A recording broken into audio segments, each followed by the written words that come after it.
Hello hi. അപ്പോൾ എല്ലാവർക്കും നമ്മുടെ മറ്റൊരു വീഡിയോയിലേക്ക് സ്വാഗതം ചെയ്യുന്നു. എൻ്റെ പേര് ഫെബിൻ. ഇപ്പോൾ നമ്മൾ ഭരണഘടനയുടെ മൂന്നാമത്തെ സെഷനാണ് നമ്മൾ ഇന്നത്തെ ക്ലാസ്സിൽ എടുക്കാൻ പോകുന്നത്. ഭരണഘടനയുടെ മൂന്നാമത്തെ സെഷൻ. അപ്പോൾ ഇനി അങ്ങോട്ടുള്ള ദിവസങ്ങളിൽ നമ്മൾ ഭരണഘടനയിലെ ചോദ്യങ്ങൾ ഞാൻ ചോദിക്കും. അപ്പോൾ നിങ്ങൾ കമ്പൽസറി ആയിട്ട് ക്ലാസ് കാണുന്ന എല്ലാവരും എന്ത് ചെയ്യണം? ആ ചോദ്യങ്ങൾക്ക് ഉത്തരം നൽകണം.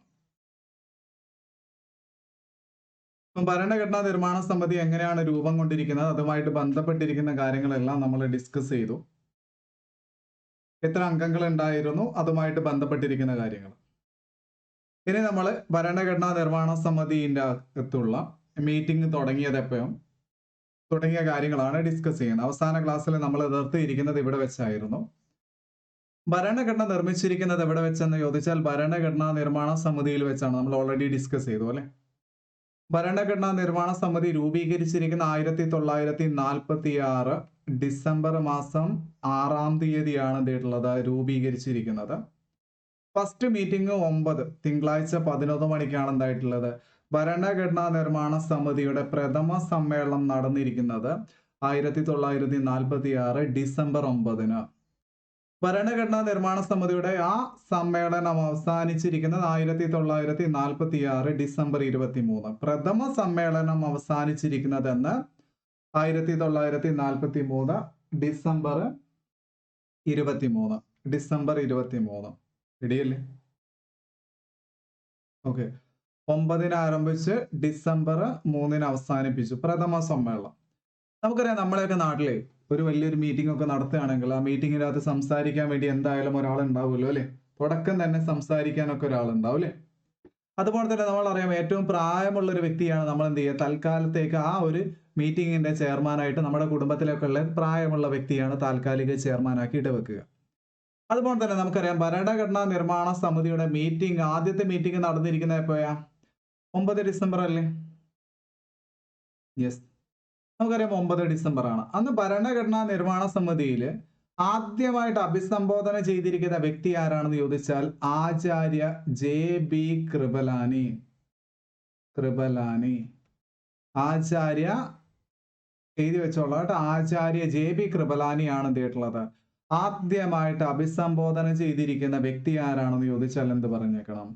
ആചാര്യ JB കൃപലാനിയാണ് ഭരണഘടനാ നിർമ്മാണ സമിതിയിൽ ആദ്യമായിട്ട് അഭിസംബോധന ചെയ്തിരിക്കുന്ന വ്യക്തി ആരാണെന്ന് ചോദിച്ചാൽ ആചാര്യ JB കൃപലാനി. അപ്പൊ ഭരണഘടനാ നിർമ്മാണ സമിതി എന്നായിരുന്നു ആദ്യത്തെ മീറ്റിംഗ് ഉണ്ടായിരുന്നേ? എന്നായിരുന്നു പറഞ്ഞേ? 9 ഡിസംബർ 1946 അല്ലെ. 9 ഡിസംബർ 1946 ഭരണഘടനാ നിർമ്മാണ സമിതിയിലെ ആദ്യത്തെ മീറ്റിംഗ് ഉണ്ടായിരിക്കുന്നത് അല്ലെ. 9 ഡിസംബർ 1946 ഭരണഘടനാ നിർമ്മാണ സമിതിയുടെ ആദ്യത്തെ മീറ്റിംഗ് ഉണ്ടായിരിക്കുന്നത് അല്ലെ. നമ്മൾ പഠിച്ചു. ആ മീറ്റിംഗിൽ ആദ്യമായിട്ട് അഭിസംബോധന ചെയ്തിരിക്കുന്ന അല്ലെങ്കിൽ ആദ്യമായിട്ട് സംസാരിച്ചിരിക്കുന്ന അല്ല ആദ്യമായിട്ട് പ്രതിനിധീകരിച്ച് അങ്ങനെ എന്ത് ക്വസ്റ്റ്യൻ വേണമെങ്കിലാണെങ്കിലും ആരാണ്? ആചാര്യ JB കൃപലാനി. ഭരണഘടനാ നിർമ്മാണ സമിതിയിലെ ആ സമ്മേളനത്തിൽ എന്ത് ചെയ്തിട്ടുണ്ട്? ഏറ്റവും പ്രായമുള്ള ഒരു വ്യക്തി ഉണ്ടായിരുന്നു അവിടെ അല്ലെ. പ്രായമുള്ള വ്യക്തിയെ നമ്മൾ എന്ത് ചെയ്തു? താൽക്കാലിക ചെയർമാനാക്കി എടുത്തു.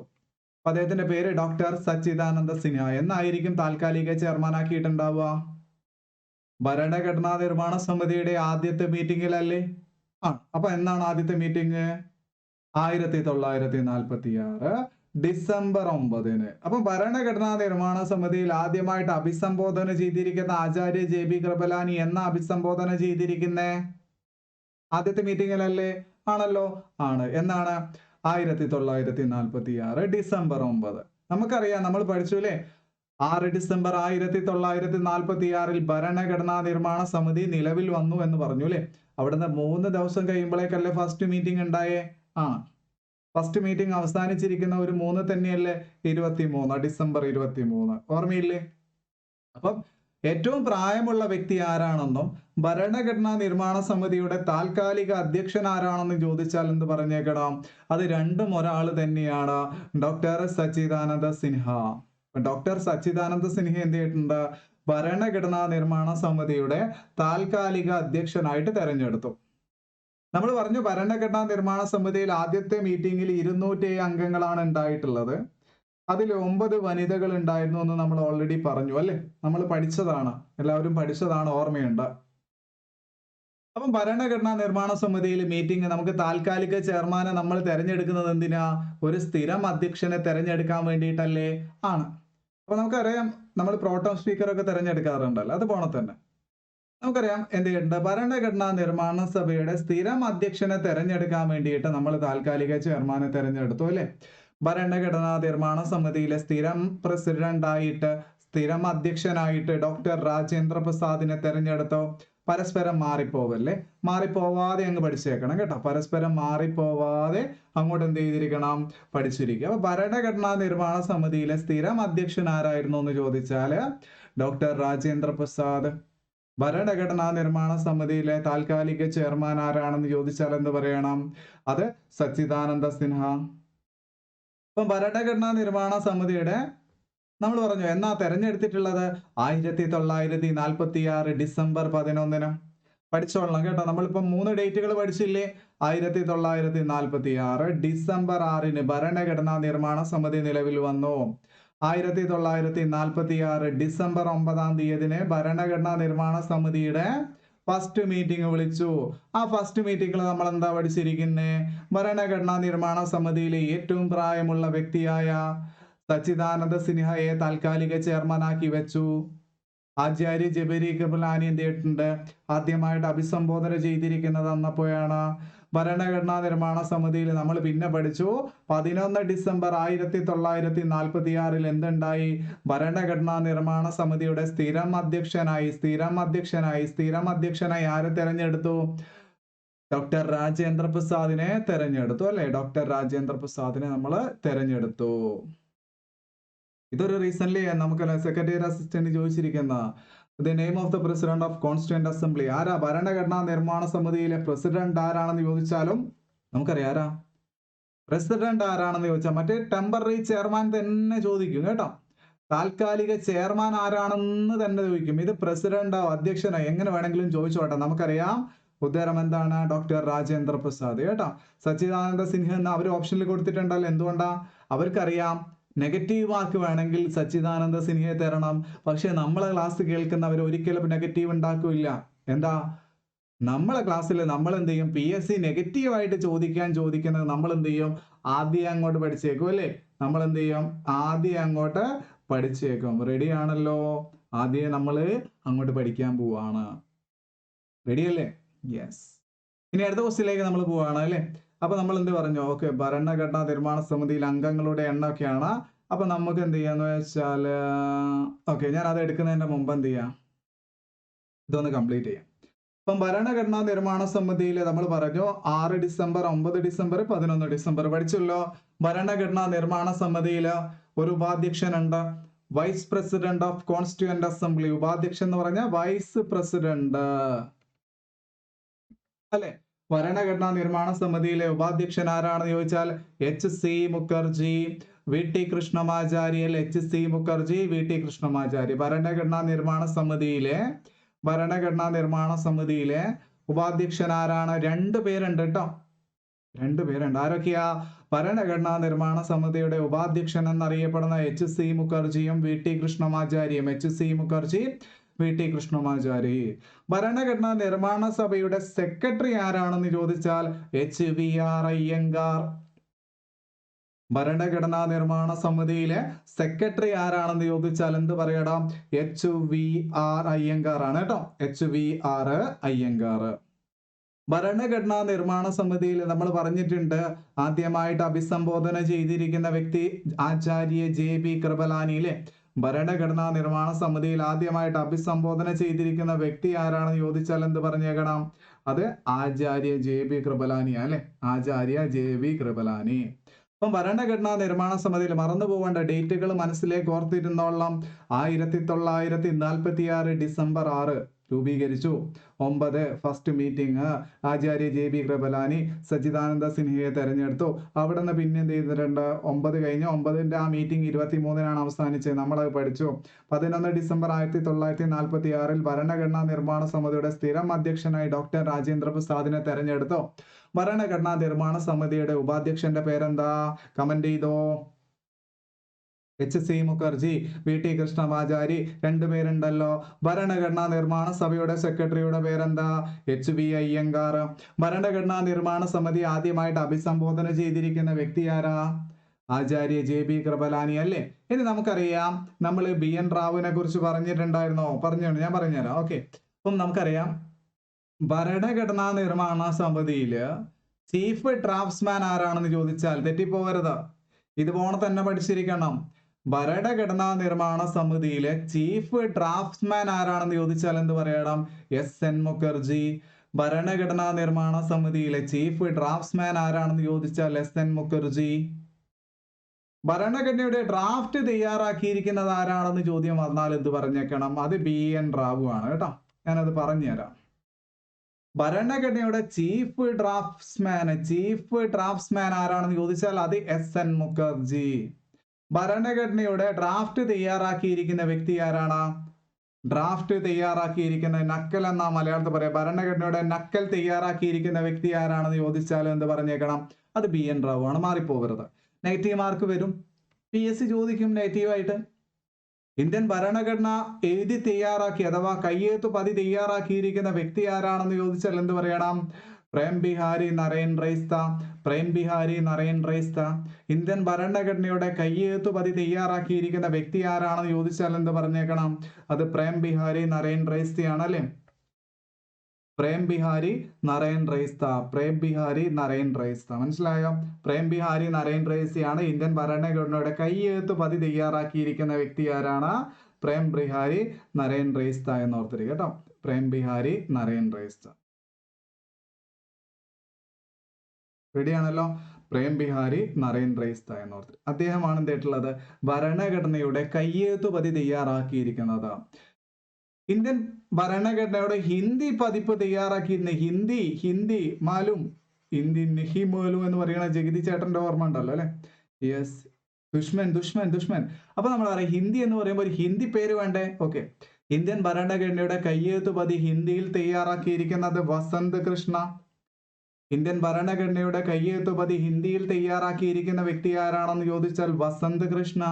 ഹിന്ദിയിൽ തയ്യാറാക്കിയിരിക്കുന്ന വ്യക്തി ആരാണ് ചോദിച്ചാൽ വസന്ത് കൃഷ്ണ. പഠിച്ചോളാം, നോടി ഞാൻ പറഞ്ഞു തരാം കേട്ടോ. അപ്പൊ ഇന്ത്യൻ ഭരണഘടനയോട് നമ്മൾ പറയാം ആദ്യമായിട്ട് അഭിസംബോധന ചെയ്തിരിക്കുന്ന വ്യക്തിയുടെ പേരെന്താണ്? ആചാര്യ JB കൃപലാനി. ഭരണഘടനാ നിർമ്മാണ സമിതിയിലെ താൽക്കാലിക അധ്യക്ഷൻ ആരാ? കമന്റ് ചെയ്തോ. ഭരണഘടനാ നിർമ്മാണ സമിതിയിലെ സ്ഥിരം അധ്യക്ഷൻ ആരാ? എന്നാ സ്ഥിരം അധ്യക്ഷനെ തെരഞ്ഞെടുത്തിരിക്കുന്നേ? ഭരണഘടനയുടെ ഉപാധ്യക്ഷന്റെ പേരെന്താണ്? ഭരണഘടനയുടെ ചീഫ് ഡ്രാഫ്റ്റ്സ്മാന്റെ പേരെന്താണ്? ഭരണഘടനാ നിർമ്മാണ സഭയുടെ സെക്രട്ടറിയുടെ പേരെന്താ? ഹിന്ദി പതിപ്പ് തയ്യാറാക്കിയിരിക്കുന്ന വ്യക്തിയുടെ പേര്, കയ്യെഴുത്ത് പതി തയ്യാറാക്കിയിരിക്കുന്ന വ്യക്തി. രണ്ടും മാറിപ്പോകരുത്, അതുകൊണ്ടാണ് രണ്ടും കൂടി ഒരുമിച്ച് പറഞ്ഞിട്ടുള്ളത്. ഇംഗ്ലീഷും ഹിന്ദിയും ഉണ്ട്. നമുക്കറിയാം കയ്യെഴുത്ത് പതി എന്ന് പറഞ്ഞാൽ ഇംഗ്ലീഷില്, ഹിന്ദി പതിപ്പ് വേറെ തന്നെയാണ്. വസന്ത് കൃഷ്ണ ഏതാണ്? ഹിന്ദി പതിപ്പ്. കയ്യെഴുത്ത് പതി തയ്യാറാക്കിയിരിക്കുന്ന പറഞ്ഞ ഇംഗ്ലീഷിൽ കേട്ടോ. അപ്പൊ ഇംഗ്ലീഷും ഹിന്ദി ഭാഷകളിൽ തയ്യാറാക്കിയിരിക്കുന്ന ഭരണഘടനയുടെ അസൽ പതിപ്പ് ഹീലിയം നിറച്ച പ്രത്യേക പെട്ടിയിൽ എവിടെ സൂക്ഷിച്ചിട്ടുണ്ട്? പാർലമെന്റിൽ എന്ത് സൂക്ഷിച്ചിട്ടുണ്ട്? നമുക്കറിയാം നമ്മുടെ ഭരണഘടനാ നിർമ്മാണ സഭ എവിടെ വെച്ചാണ് സമ്മേളിച്ചിരിക്കുന്നത് എന്നൊരു ചോദ്യം ഉണ്ടാവാറുണ്ട് അല്ലെ. ഭരണഘടനാ നിർമ്മാണ സഭ എവിടെ വെച്ചാണ് സമ്മേളിച്ചിരിക്കുന്നത് എന്നൊരു ചോദ്യം ഉണ്ടാവാറുണ്ട്. അപ്പൊ ആലോചിച്ച് നോക്കണം, പാർലമെന്റിന്റെ സെൻട്രൽ ഹാളിൽ വെച്ചിട്ടാണ്. എവിടെ വെച്ചിട്ടാണ്? പാർലമെന്റിന്റെ സെൻട്രൽ ഹാളിൽ വെച്ചിട്ടാണ് എന്തായിട്ടുള്ളത്? ഭരണഘടനാ നിർമ്മാണ സഭ രൂപീകരിച്ചിരിക്കുന്നത്. പാർലമെന്റ് നമുക്കറിയാം ആർട്ടിക്കിൾ കൂടുതൽ അങ്ങ് പഠിച്ചോ. 79, 80, 81. പാർലമെന്റിനെ കുറിച്ച് പറയുന്ന ആർട്ടിക്കിൾ 79. ആദ്യം രാജ്യം പറഞ്ഞിരിക്കണം, അപ്പൊ രാജ്യസഭ. പിന്നീട് നമുക്ക് ലോകം പറയാം, ലോകസഭ. ആർട്ടിക്കിൾ 79 പാർലമെന്റിനെ കുറിച്ചും 80 രാജ്യസഭയെ കുറിച്ചും 81 ലോകസഭയെ കുറിച്ചും. ആർട്ടിക്കിൾ പഠിച്ചോളാം കേട്ടോ. ഓക്കെ, അപ്പൊ നമ്മൾ പറയാം പാർലമെന്റിന്റെ സെൻട്രൽ ഹാളിൽ വെച്ചിട്ടാണ്. മദർ ഓഫ് പാർലമെന്റ് എന്നറിയപ്പെടുന്നത് ബ്രിട്ടൻ എന്നോർത്തിരിക്കുക. റെഡി അല്ലേ?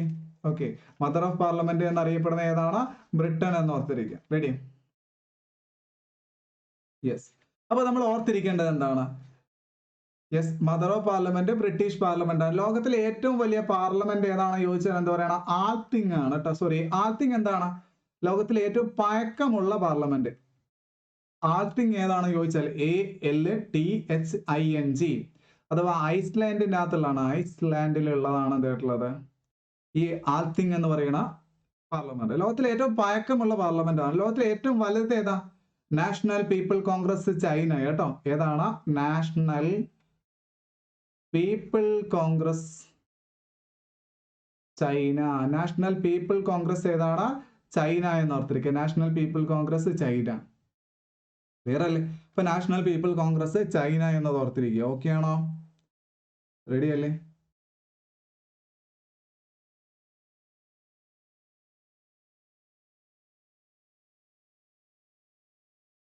ഓക്കെ, സംഗതി മനസ്സിലായിട്ടുണ്ടല്ലോ? വേറെ ഡൗട്ട് ഒന്നുമില്ലല്ലോ?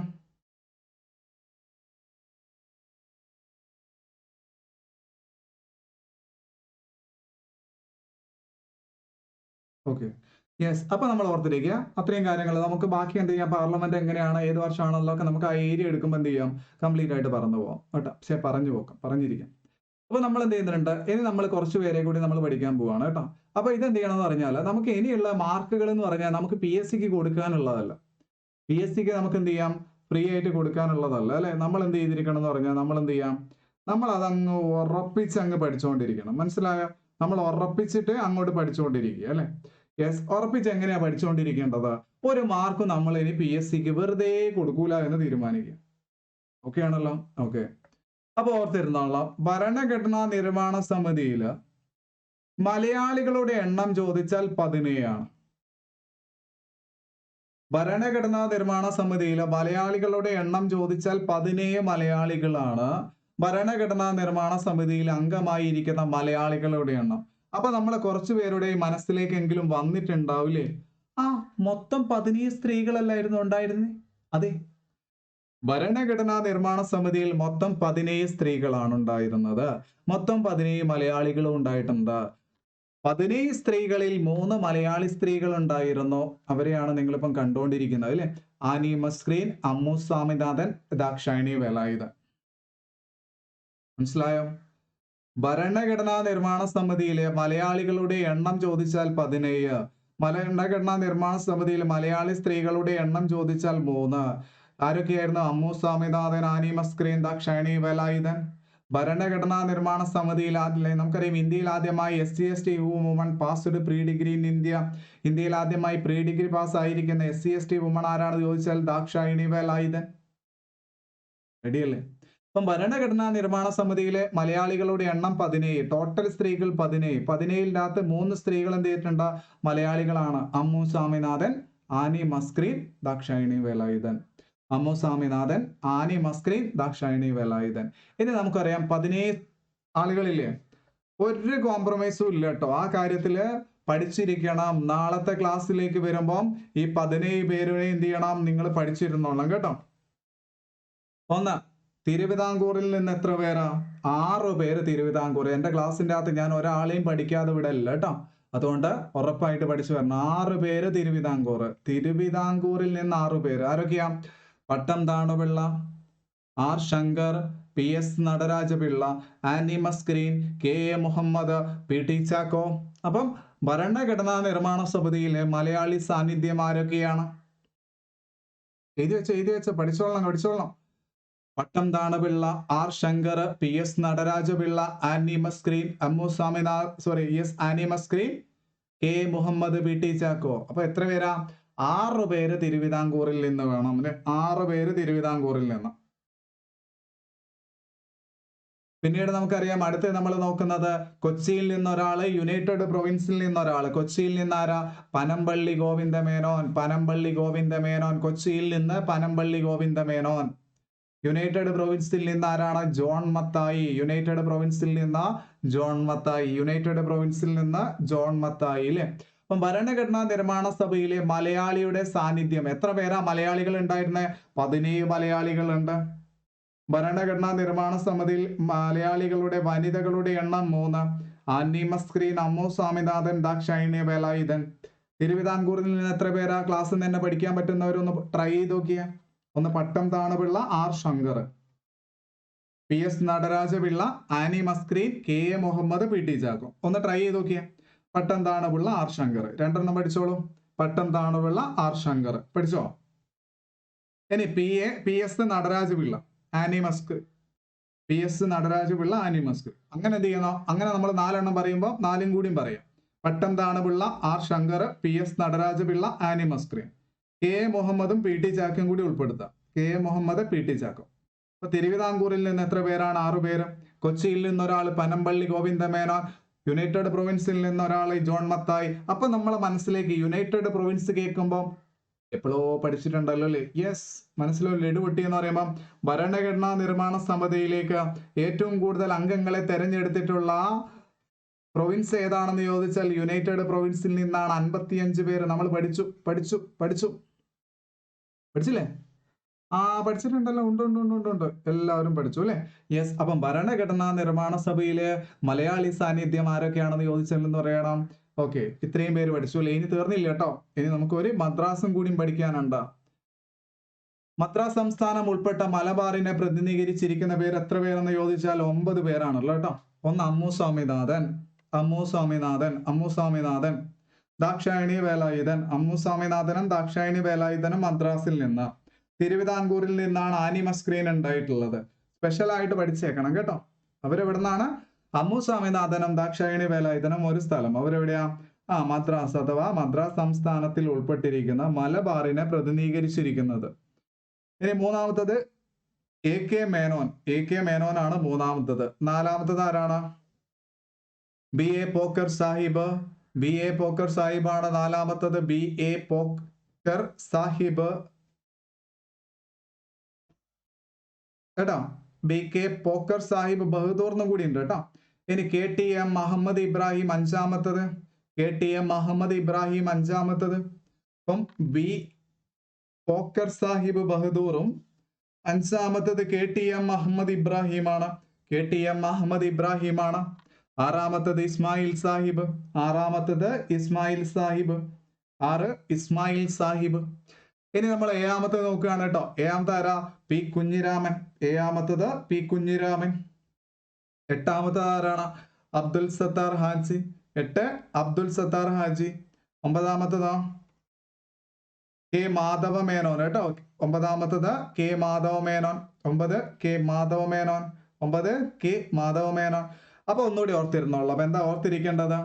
തിരുവിതാംകൂറിൽ നിന്ന് 6 പേര്. Pattom Thanu Pillai, R Shankar, P S Nataraja Pillai, Annie Mascarene, K A Muhammad, P T Chacko. നാളത്തെ ക്ലാസ്സിലേക്ക് പഠിച്ചിരിക്കണം. കൊച്ചിയിൽ നിന്ന് പനമ്പള്ളി ഗോവിന്ദമേനോൻ, യുണൈറ്റഡ് പ്രൊവിൻസിൽ നിന്ന് ജോൺ മത്തായി. മദ്രാസ് മലബാറിനെ പ്രതിനിധീകരിച്ചിട്ട് അമ്മു സ്വാമിനാഥൻ, ദാക്ഷായണി വേലായുധൻ, എ കെ മേനോൻ. 3 എണ്ണം പഠിച്ചില്ലേ? B Pokker Sahib Bahadur, K T M Muhammad Ibrahim, Muhammad Ismail Sahib. പിന്നീട് പി കുഞ്ഞിരാമൻ. പിന്നീട് ഏഴാമത്തത് നമുക്കറിയാം പി കുഞ്ഞിരാമൻ. 8 അബ്ദുൽ സത്താർ ഹാജി. 9 കെ മാധവ മേനോൻ. ഉറപ്പായിട്ടും നിങ്ങൾ എന്ത് ചെയ്യണം? ഇത് പഠിച്ചിരിക്കണം കേട്ടോ. കുറച്ച് പേര് കമന്റ് ആയിട്ട് ചോദിക്കും ഇതൊക്കെ പഠിക്കണം എന്ന് ചോദിച്ചാൽ ഇതൊക്കെ പഠിച്ചിരിക്കണം. നമുക്ക് ഇനി പി എസ് സിക്ക് നെഗറ്റീവ് മാർക്ക് കൊടുക്കാനില്ല കേട്ടോ. ഇനി ഞാൻ നിങ്ങളെ കൊണ്ട് നെഗറ്റീവ് മാർക്ക് കൊടുക്കൂല. കാരണം എന്താ? എനിക്ക് നിങ്ങളെ കൊണ്ട് ഒരു സർക്കാർ ജോലി നേടിപ്പിക്കണം. എനിക്ക് നിങ്ങൾക്കൊരു എന്റെ സമ്മാനം എന്നുള്ള രീതിയിൽ ഞാൻ നിങ്ങൾക്ക് എന്ത് ചെയ്യാൻ പഠിക്കാൻ വേണ്ടിയിട്ടുള്ള ആത്മാർത്ഥതയോടുകൂടി ഞാൻ പഠിപ്പിക്കുന്നുണ്ട് അല്ലെ. പക്ഷെ എന്നാലും കമന്റ് ചെയ്യാൻ പറയുന്നവർക്ക് മടിയാണ്, ലൈക്ക് ചെയ്യാൻ പറയുന്നവർക്ക് മടിയാണ്. ഓക്കെ, അപ്പൊ നിങ്ങളാണ് എന്ത് ചെയ്യേണ്ടത്? എനിക്ക് സപ്പോർട്ട് തന്ന, എനിക്ക് മടി ഉണ്ടെങ്കിൽ പോലും എന്റെ മടി ഒഴിവാക്കേണ്ടത് ഉത്തരവാദിത്വം നിങ്ങൾക്കാണ് അല്ലെ. എന്നിട്ട് നിങ്ങളൊന്ന് കമന്റ് ചെയ്യാൻ പറഞ്ഞിട്ട് എത്ര പേര് കമന്റ് ചെയ്തു അല്ലെ. അപ്പൊ എന്ത് ചെയ്യണമെന്ന് വെച്ചാൽ ഞാൻ ഇന്നത്തെ ക്ലാസ്സിന്റെ അകത്ത് ഞാൻ നിങ്ങൾക്ക് ചോദ്യം തരാൻ പോകുന്നുണ്ട്. ഓക്കെ, ആ ചോദ്യങ്ങൾ എന്ത് ചെയ്യണം? കറക്റ്റ് ആയിട്ട് നിങ്ങൾ അതിന് ഉത്തരം പറഞ്ഞിരിക്കണം. ഉത്തരം കമന്റ് ആയിട്ട് രേഖപ്പെടുത്തണം. എല്ലാവരും കമന്റ് ആയിട്ട് രേഖപ്പെടുത്തണം കേട്ടോ. ഓക്കെ, അപ്പൊ ഒന്നാമത്തെ ചോദ്യം ഇതാണ്. ഇത് എഴുതി വെച്ചോളൂ. ഏത് വർഷമാണ് പാട്രിയറ്റ് എന്ന് പറയുന്ന തന്റെ പത്രത്തിലൂടെ എം.എൻ. റോയ് അദ്ദേഹം എന്ത് ചെയ്തിട്ടുണ്ട്? ഭരണഘടന വേണമെന്നുള്ള ആശയം മുന്നോട്ട് വെച്ചിരിക്കുന്നത്? ഏത് വർഷമാണ്? ഒന്നാമത്തെ ചോദ്യം. രണ്ടാമത്തെ ചോദ്യം ഇതാണ്. ഇന്ത്യക്കൊരു ഭരണഘടനാ നിർമ്മാണ സഭ വേണമെന്നുള്ള ആവശ്യം പ്രമേയത്തിലൂടെ ഇന്ത്യൻ നാഷണൽ കോൺഗ്രസ് ഏത് സമ്മേളനത്തിലാണ് പാസ്സാക്കിയിരിക്കുന്നത്? 2. മൂന്നാമത്തെ ചോദ്യം ഇതാണ്. ഇന്ത്യക്ക് ഭരണഘടനാ നിർമ്മാണ സഭ എന്ന ആവശ്യം ബ്രിട്ടീഷുകാർ അംഗീകരിച്ചിരിക്കുന്നത് ഏത് വർഷമാണ്? ഭരണഘടന വേണമെന്നുള്ള ആവശ്യം ബ്രിട്ടീഷുകാർ അംഗീകരിച്ചിരിക്കുന്നത് ഏത് വർഷം? ആ അംഗീകരിച്ചിരിക്കുന്നതിന്റെ എന്ത് പേരിലാണ് അറിയപ്പെടുന്നത്?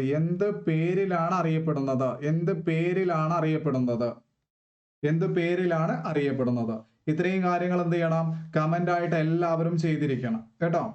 കമന്റ് ആയിട്ട് എല്ലാവരും ചെയ്തിരിക്കണം. അതിന്റെ കൂടെ തന്നെ അഞ്ചാമത്തും കൂടി പറഞ്ഞുതരാം. ഭരണഘടനാ നിർമ്മാണ സഭ രൂപീകരിക്കുമ്പോൾ ഭരണഘടനാ നിർമ്മാണ സഭയിലെ അംഗങ്ങളുടെ എണ്ണം എത്രയാണ്? ഭരണഘടനാ നിർമ്മാണ സഭ രൂപീകരിക്കുമ്പോൾ ഭരണഘടനാ നിർമ്മാണ സഭയിലെ അംഗങ്ങളുടെ എണ്ണം എത്രയാണ്? അംഗങ്ങളുടെ എണ്ണം എത്രയാണ്?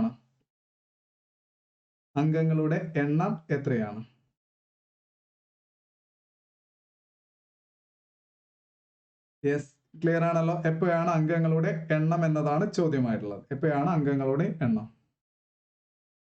Okay, yes. അപ്പൊ എന്ത് ചെയ്യണം? കമന്റ് ചെയ്തോളാം കേട്ടോ, എപ്പോഴാണ് അംഗങ്ങളുടെ എണ്ണം എന്നുള്ളത്. അപ്പൊ നമ്മൾ എന്ത് ചെയ്യുന്നുണ്ട്? ബാക്കി നമ്മളെ ക്ലാസ്സിലേക്ക് പോവാണ്. ഇനി നമ്മൾ പഠിക്കാൻ പോകുന്നത് ബി എൻ റാവു അല്ലേ? നമുക്കറിയാം ഭരണഘടന B N Rao M N റോയും തമ്മിൽ മാറിപ്പോകരുത് കേട്ടോ. ഭരണഘടനയുടെ ഡ്രാഫ്റ്റ് തയ്യാറാക്കിയിരിക്കുന്ന വ്യക്തി ആരാണെന്ന് ചോദിച്ചാൽ എന്ത് പറയണം? അത് ബി എൻ റാവു ആണ്. ഭരണഘടനയുടെ ഡ്രാഫ്റ്റ് തയ്യാറാക്കിയിരിക്കുന്ന വ്യക്തി അത് ബി എൻ റാവു ആണ്. ഭരണഘടനാ നിർമ്മാണ സമിതിയുടെ നിയമോപദേശകനായിരിക്കുന്ന വ്യക്തി ആരാണെന്ന് ചോദിച്ചാൽ ഭരണഘടനാ നിർമ്മാണ സമിതിയുടെ നിയമോപദേശകനായിരിക്കുന്ന വ്യക്തി ആരാണെന്ന് ചോദിച്ചാൽ എന്ത് പറയണം? ബി എൻ റാവു ആണ്. അന്താരാഷ്ട്ര നീതിന്യായ കോടതിയിലേക്ക് നാമനിർദ്ദേശം ചെയ്യപ്പെട്ടിട്ടുള്ള ആദ്യത്തെ ഇന്ത്യക്കാരൻ ആരാണെന്ന് ചോദിച്ചാൽ എന്ത് പറയണം? അന്താരാഷ്ട്ര നീതിന്യായ കോടതിയിലേക്ക് നാമനിർദ്ദേശം ചെയ്യപ്പെട്ടിട്ടുള്ള ആദ്യത്തെ ഇന്ത്യക്കാരൻ ആരാണെന്ന് ചോദിച്ചാൽ എന്ത് പറയണം? അത് ബി എൻ റാവു ആണ്.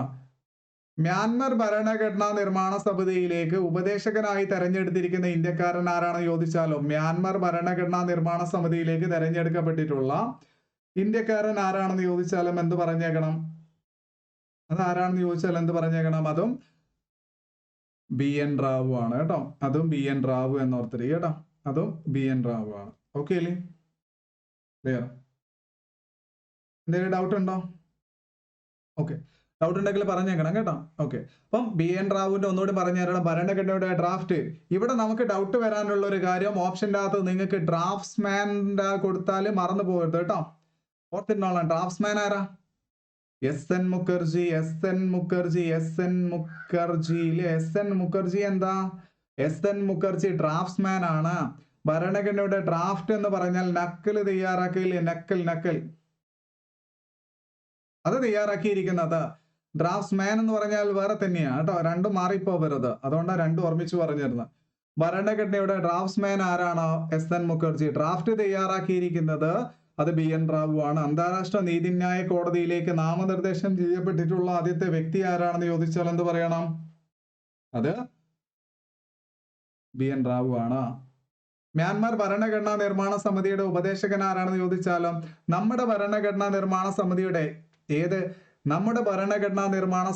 ഉപദേശകനും മ്യാൻമാർ ഭരണഘടനാ നിർമ്മാണ സമിതിയുടെ ഉപദേശകനും അന്താരാഷ്ട്ര നീതിന്യായ കോടതി ഹേഗിലാണ് കേട്ടോ. ഹേഗിലുള്ള അന്താരാഷ്ട്ര നീതിന്യായ കോടതിയിലേക്ക് നാമനിർദ്ദേശം ചെയ്യപ്പെട്ടിട്ടുള്ള ആദ്യത്തെ ഇന്ത്യക്കാരൻ ആരാണെന്ന് ചോദിച്ചാലും എന്ത് പറഞ്ഞേക്കണം? അതും ഇദ്ദേഹം തന്നെയാണ്. എന്ന് ഓർത്തിരിക്കുക കേട്ടോ. ക്ലിയർ? ഇനി നമ്മൾ അടുത്തതായിട്ട് നമ്മൾ നോക്കാൻ പോകുന്നത് ഭരണഘടനയുടെ ആമുഖം തയ്യാറാക്കിയിരിക്കുന്നത് നമുക്ക് ഡീറ്റെയിൽ ആയിട്ട് പറയാനുണ്ട്. ജവഹർലാൽ നെഹ്റു ആണ് ഭരണഘടനയുടെ ആമുഖം തയ്യാറാക്കിയിരിക്കുന്നത് കേട്ടോ. 13 ഡിസംബർ നമ്മളറിയാം, എഴുതി വെച്ചോളാം. അത് ഞാൻ പറഞ്ഞുതരാം. ആമുഖം തയ്യാറാക്കിയിരിക്കുന്നത് ജവഹർലാൽ നെഹ്റു. ഭരണഘടനയുടെ കവർ പേജ് ലേ ഔട്ട് തയ്യാറാക്കിയിരിക്കുന്നത് നന്ദലാൽ ബോസ് ആണ്.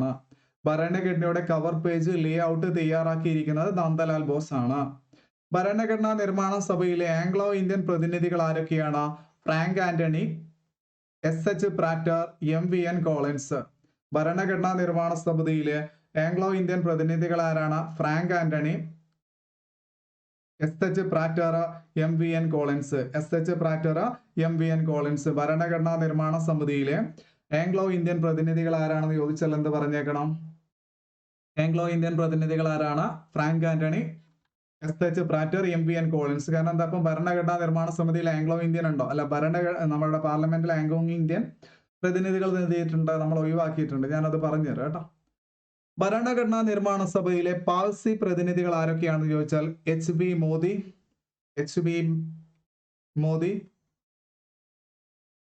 RK സിധുവ, MR Masani. ഭരണഘടനാ നിർമ്മാണ സഭയിലെ പാഴ്സി പ്രതിനിധികൾ ആരൊക്കെയാണ്? HB Modi, RK സിധുവ, MR Masani. അപ്പം HB Modi, RK സിധുവ, MR Masani. അപ്പൊ ഭരണഘടനാ നിർമ്മാണ സഭയിലെ പാഴ്സി പ്രതിനിധികൾ ആരൊക്കെയാണെന്ന് ചോദിച്ചാൽ HB Modi, RK സിധുവ, MR Masani. HB Modi, RK സിധുവ, MR Masani. ഭരണഘടനാ നിർമ്മാണ സഭയിലെ ഗൂർഖ വിഭാഗത്തിലുള്ള പ്രതിനിധികൾ ആരാണെന്ന് ചോദിച്ചാൽ ദാബർ സിംഗ് ഗുരുങ് ആണ് ഭരണഘടനാ നിർമ്മാണ സഭയിലെ ഗൂർഖ വിഭാഗത്തിലുള്ള പ്രതിനിധികൾ.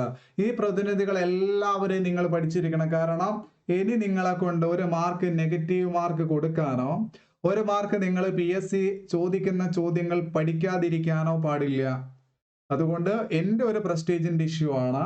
ഞാൻ ഇതുവരെ പഠിപ്പിച്ച ഒരൊറ്റ കുട്ടികൾക്ക് പോലും ഇതുവരെ ഒരു നെഗറ്റീവ് മാർക്ക് കിട്ടേണ്ടതോ ഒരു മാർക്ക് നഷ്ടപ്പെട്ടു പോകേണ്ടതോ വന്നിട്ടില്ല. അത് നിങ്ങളിലൂടെയും എനിക്ക് എന്ത് ചെയ്യണം, തുടർന്ന് കൊണ്ടുപോകണം. അതുകൊണ്ട് ഞാൻ നിങ്ങളോട് കാണാതെ പഠിക്കാൻ പറയുന്നത് കാണാതെ പഠിക്കുകയും, പഠിക്കണ്ട എന്ന് പറയുന്നത് നിങ്ങൾ പഠിക്കുകയും വേണം കേട്ടോ. ബാക്കിയുള്ള ഞാൻ ചെയ്തോളാം. അപ്പൊ ഇത് ഇത്രയും കാര്യങ്ങൾ നാളത്തെ ക്ലാസ്സിലേക്ക് നിങ്ങൾ എന്തായാലും പഠിക്കണം. എന്തായാലും നിങ്ങൾ പഠിച്ചിരിക്കണം. മനസ്സിലായില്ലേ? പഠിക്കാം. എന്താണ് ഒരു ഉഷാറില്ലാതെ പഠിക്കുമെന്ന് പറയാം. പഠിക്കെങ്കിൽ പഠിക്കാൻ പറയാം. ഓക്കെ, ആദ്യമായിട്ട് എൻ്റെ ക്ലാസ് ആരെങ്കിലും കാണുന്നവരൊക്കെ ഉണ്ടാവൂലേ?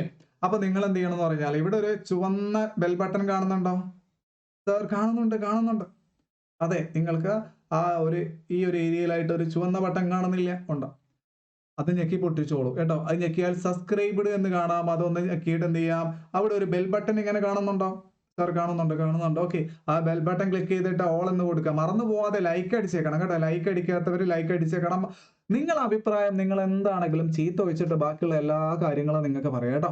അതുപോലെ തന്നെ മറന്നു പോവാതെ 5 ക്വസ്റ്റ്യനും 5 ആൻസറുകൾ എല്ലാവരും കറക്റ്റ് ആയിട്ട് പറഞ്ഞേക്കണം കേട്ടോ. അപ്പൊ നമ്മൾ എന്ത് ചെയ്യാം, ഓൾ എന്ന് കൊടുത്തതിന് ശേഷം ഷെയർ എന്നുള്ള ബട്ടണും കൊടുക്കുക. അപ്പൊ ഒന്ന് ഷെയർ ചെയ്തേക്കാം. മറന്നു പോവാതെ എല്ലാവരും എന്ത് ചെയ്യണം, ലൈക്ക് ചെയ്തിരിക്കണം. ലൈക്ക് ചെയ്തതിന് ശേഷം മാത്രമേ പോവാവൂ കേട്ടോ. അപ്പൊ കമന്റ് ചെയ്യണം. 5 ക്വസ്റ്റ്യൻ ഇല്ലാത്തവരെ ഞാൻ നാളത്തെ ക്ലാസ്സിൽ ഞാൻ പേരെടുത്ത് വിളിക്കും കേട്ടോ.